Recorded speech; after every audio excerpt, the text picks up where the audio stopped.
Bakit marami kayang nawalan ng offer sa home credit? Tara, alamin natin.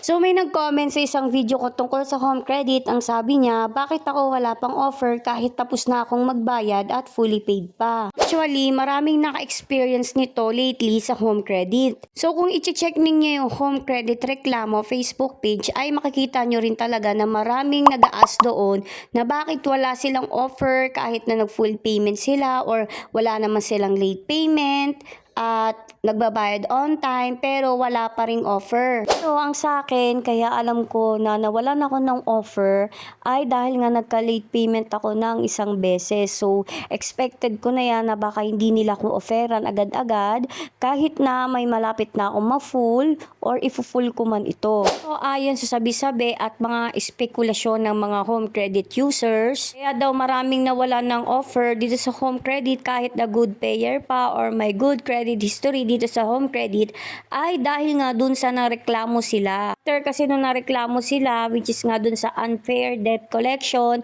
ay nag-update sa home credit. Kaya makikita nyo sa home credit app ay nag-iba na yung itsura niya kasi nga nag-update sila.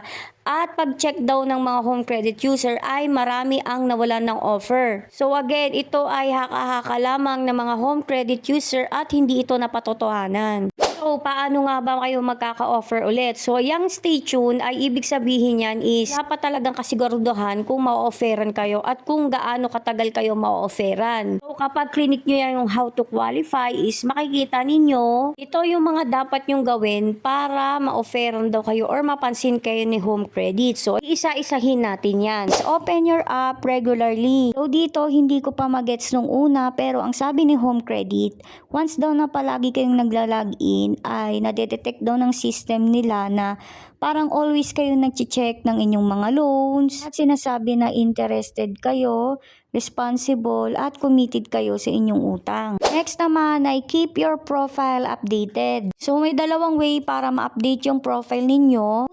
Kung wala pa kayong offer ay i-click nyo lang yung account dito sa may pinakababa. Tapos, next naman is yung personal details. So, makikita nyo dyan yung mga details ninyo. So, dito kasi is hindi mo siya ma-edit. Kung need nyo i-update yung profile ninyo, is click nyo lang itong contact us dito sa may pinakababa. At makikita nyo na kung saan nyo pwedeng i-chat or i-call si home credit para ma-update yung profile ninyo. So, next naman na isa pang way is kapag may offer na kayo, yan, pwede nyong i-edit yung information ninyo hanggang sa maging updated na siya. I-build your credit score. Dumadating talaga tayo sa point na minsan wala na talaga tayong pera pambayad, pero dahil iniingatan natin yung credit score natin, ay talaga namang napipilitan tayo or gumagawa tayo ng paraan para talaga magbayad ng on time. Or di naman kaya is may mga dumidiskarte na nag-advance payment na para hindi magka-late payment. Sa ganung paraan is